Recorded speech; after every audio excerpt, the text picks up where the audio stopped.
Hey guys, well this is the video for week 4. We are finally going to start on Colossians chapter 2. We're out of chapter 1. It's been really good. This week I think is going to be very good. The title of the lesson is called Living Unhindered. And normally I have been telling you guys, hey, skip over the very first section, come up with some kind of connection activity. And I still think you should have a connection activity, but this week I'm going to change that, and I think their idea for an opening activity or illustration is really good and something that you should come prepared to lead. As always, as you're going through the lesson, as you read the very beginning, there's a really good word about what the objective is, what the overview is, but I wanted to point out something it's called the main point, but on the very first page, this is so key, just as a way to frame the discussion for the day, is that we often have a limited view of what it means to be united with Christ.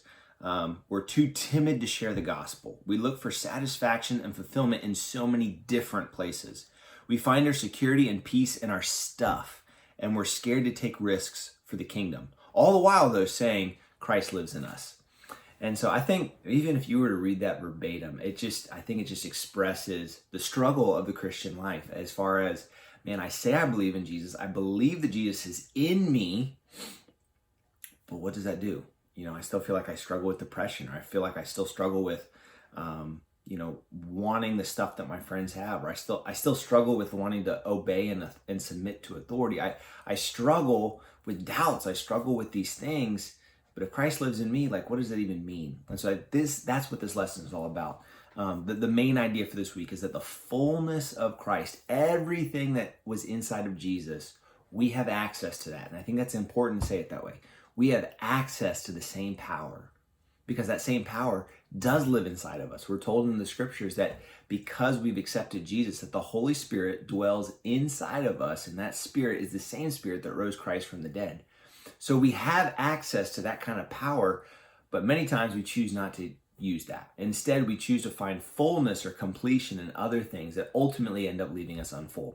And so the very beginning of the lesson, the lead in, it gives you an illustration, a visual illustration, and it suggests that you can use PowerPoint. I don't think you need to. But you start off the conversation asking, hey, what are some things that make you full? What are some things that you look to for satisfaction? Hey, and this could be watching football, playing video games, talking with my friends, going shopping, reading my Bible, whatever. What are the things that you look to that make you full? But then it gives the illustration where you're going to need some kind of a clear container. I would suggest like a clear bottle of water that you've emptied out in advance. And you'll probably need like 3 bottles for this. And one bottle will be completely empty and take the wrapper off of it so people can see it. Another bottle, you're going to put water with some kind of food coloring. You can choose to do red, blue, green, whatever. I think red because it kind of represents the blood of Christ.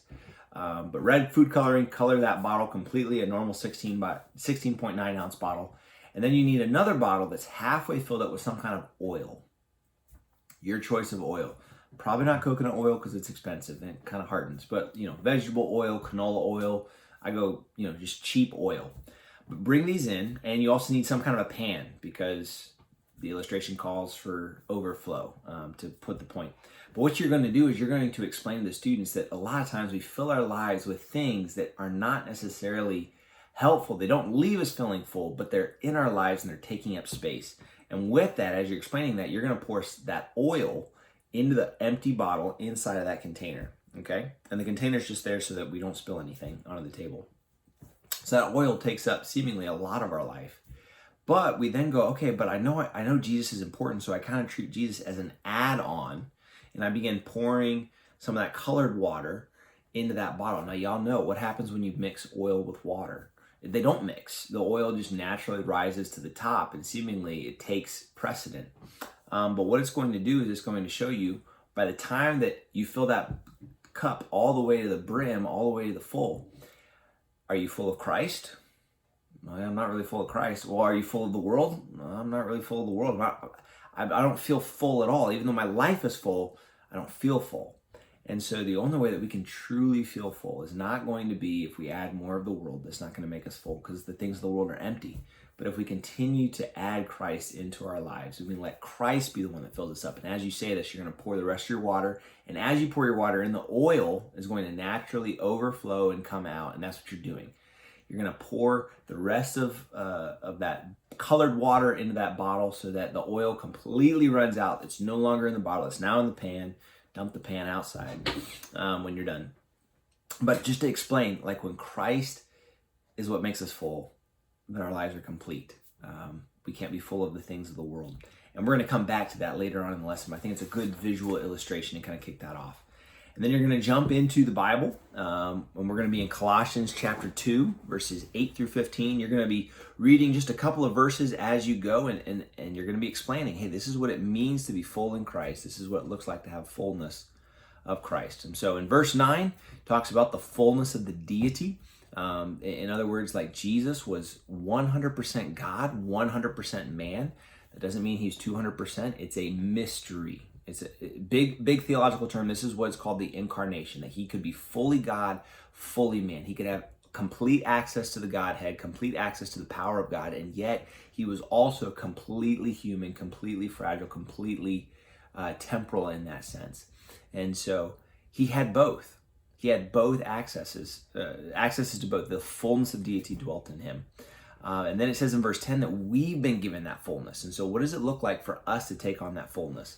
And there's some questions there in the lesson I think are good questions to ask. But you can then either use the student sheet or just lead a conversation on this idea.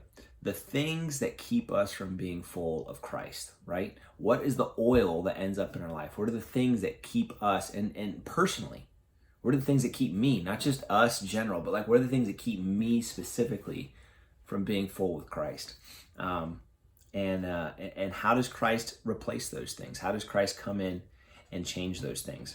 In verses 11 and 12, you're going to get a word, circumcision. Here you can explain that in the Old Testament, they would use circumcision on the 8th day, where they would cut off the foreskin of the male genitalia. And the reason for that was it was a way to mark their bodies, but a way to mark their lives, that we've been set aside, we've been set apart for God. We are God's people, and we have this mark that goes with us.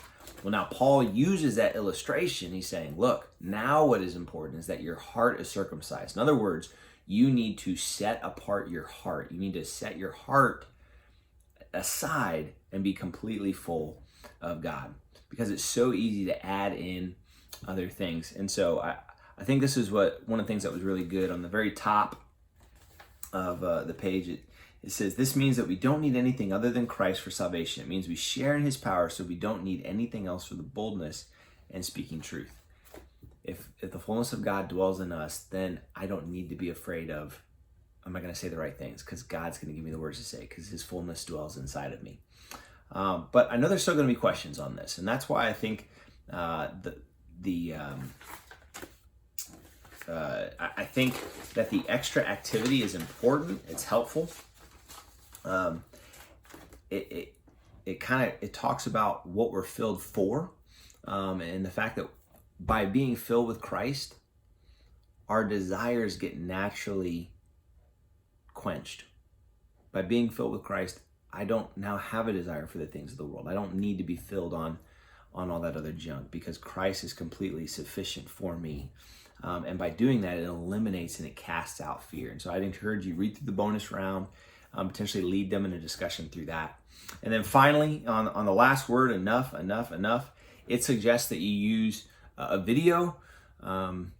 You can use a video if you want, but I think the illustration that they use to kind of give the take home, you can just explain it. And the idea of eating food, and you can relate, hey, everyone has eaten so much food that you felt full. And maybe people have participated in eating competitions. I remember one time, I think the name of the restaurant was Cheeseburger down in Miami. And it was a 1 pound cheeseburger, a half a pound of fries, and a 16-ounce milkshake. And if you could eat all of it without getting up and going to the bathroom, you got your picture on the wall. And I wanted my picture on the wall. Still had to pay for the meal, but I did it. I felt so bad afterwards. Then we went out and played tackle football, and all of that stuff came right back up. But we've all been there where we just felt like we were so full we couldn't go on. Well, Scientifically, after about 20 minutes, your stomach begins sending signals to your brain saying, hey, I'm full, I'm good, I'm done. Don't send any more food down. We're completely full. When I'm completely full of God, when I'm completely full of the Spirit will send signals to my flesh. Hey, I don't want that. And this is the key. Helping your students understand this. So many of them think that the way that they're supposed to conquer sin is that they need to stop sinning.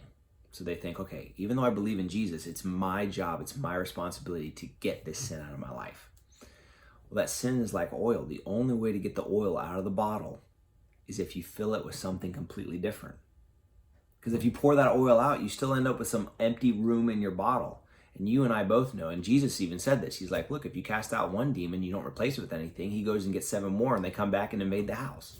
So it's so important to not just try to get sin out of my life. It's important to fill my life with the fullness of God. And as I do, my desire for those things naturally goes away. Not naturally because my flesh thinks that's what should happen, but naturally because that's what Jesus does. That's how he cleanses me and makes me new. And that's how I can walk in the fullness and the power of God. And I would end it with like, so seriously, guys, like, how do we get this fullness? And there's no other answer than through the daily studying of his word and through prayer and through sharing about him. Those 3 things. We gotta be reading our Bibles, even if it's just, hey guys, let's go through, let's just read a couple of verses a day. Maybe this is the daily Bible verse on the Bible app. Maybe it's a couple of verses out of Colossians. But we got to be reading our Bibles. And then we got to be talking to God. We got to be asking God to fill us. We need to ask him for that. And finally, even if it's inviting people to church, if it's just sharing, hey, guys, I just want to tell you this cool thing that God's doing in my life. Being intentional to find ways to let God fill us will keep us from indulging in the flesh and walking in sin. And so I think that hopefully that's helpful. Like I said, I think that opening illustration is really good, that the explaining the idea of fullness.